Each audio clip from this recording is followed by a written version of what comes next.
تو اچھا، اب بات کرتے ہیں ہم مارشل لا جب آیا،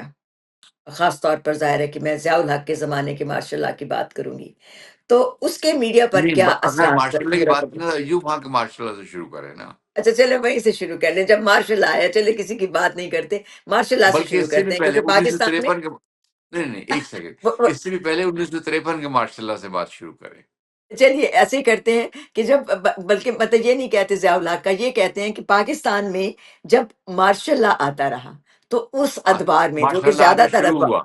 جو کہ زیادہ ادوار رہے ہیں مارشل لا ہی کے، تو اس کے اثرات کیا میڈیا پر مرتب ہوئے، اس میں صحافی کس طرح سے کام کرتے تھے؟ مجھے تھوڑا سا اندازہ ہے اب نیوز اخبار مسلم اخبار میں کام کرتے ہوئے کہ وہ کس طرح سے ہوتا تھا، کالی اخبار کے صفحے ہوتے تھے، صفحے کالے ہو جاتے تھے، جہاں سے وہ خبر جو تھی وہ یوں کر کے سینسر ہوتی تھی، کیا ہوتا تھا؟ لیکن آپ بتائیے 1953 سے ہی بتائیے۔ جو آپ کہتی ہیں ماشاء اللہ کے ادوار شروع ہوئے، اس میں فوج کی اپنی خواہشات اور سیاستدانوں کا اپنی نااہلی ایک بنیادی فیکٹر تھا۔ شورش کاشمیری کا ایک شعر ہے کہ میرے وطن کی سیاست کا حال مت پوچھو، کھری ہوئی ہے طوائف تماش بینوں میں۔ تو یہ حال تھا پاکستان کی سیاست کا، جس نے انکریج کیا فوجی جنرلوں کی خواہشات اقتدار کو، اور وہاں سے ماشاء اللہ کا دور شروع ہوئے۔ پہلا ماشاء اللہ 1953 میں لگا جب وہ تحریک ختم نبوت شروع ہوئی، اور وہاں پر لاہور میں اس کے طرف ماشاء اللہ لگایا گیا، اور جنرل اعظم خان جو بعد میں ایوب خان کی کابینہ میں وزیر آباد کاری بھی رہے، اس ماشاء اللہ کے ایڈمنسٹریٹر تھے، اور انہوں نے جتنا کریک ڈاؤن کیا اس زمانے میں جرنلسٹوں کے خلاف، اخبارات کے خلاف اور میڈیا کے خلاف، وہ اپنی مثال آپ ہے۔ تو یہ بتائیے گا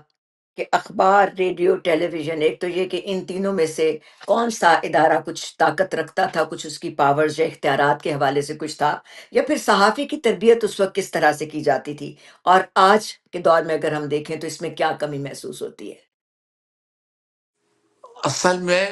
دیکھیے ٹیلی ویژن اور ریڈیو جو تھے وہ تو سرکاری تھے، جی وہ تو سرکار کی اور حکومت کی مرضی کے خلاف کچھ کر ہی نہیں سکتے تھے۔ تو اگر کوئی طاقتور ان تینوں میں سے ادارہ تھا تو وہ پرنٹ جرنلزم کا تھا، جس میں ٹاؤن اخبار تھا، جو ایک بہت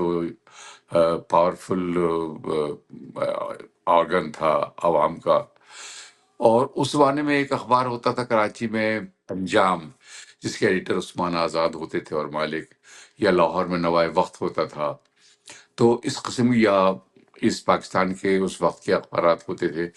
جو اپنی کسی حد تک اپنے مشن کو آگے بڑھا سکتے تھے۔ اچھا لیکن صحافتی تربیت کے بارے میں اگر آپ بات کریں گی تو وہ جی صرف کام کر کے ہی تربیت حاصل کرتے تھے، کوئی باقاعدہ ادارہ نہیں تھا۔ مجھے یاد ہے جب 66 میں نے جنگ جوائن کیا ہے اور میں یونیورسٹی میں پڑھ رہا تھا، تو لوگ ہنستے تھے کہ اچھا جرنلزم میں ماسٹرز کی ڈگری بھی لی جاتی ہے، اچھا آپ یونیورسٹی سے پڑھ کر آ رہے ہیں، یونیورسٹی میں پڑھ رہے ہیں آپ جرنلزم؟ ارے بھائی، جرنلزم تو عملی صحافت کو کہتے ہیں، جب تک آپ یہاں کام نہیں کریں گے۔ میں نے کہا کہ بہت اچھی بات ہے، یقیناً کام کرنے سے ہی آدمی سیکھتا ہے، لیکن ایک تھیوری بھی ہوتی ہے ہر چیز کی۔ تو لیکن اس کے بعد جب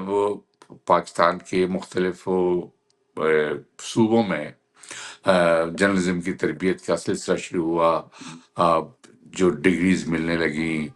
لوگوں کو پڑھ لکھ کر لوگ نکلنے لگے، تو انہوں نے صحافت کو ایک بالکل نیا انداز دیا۔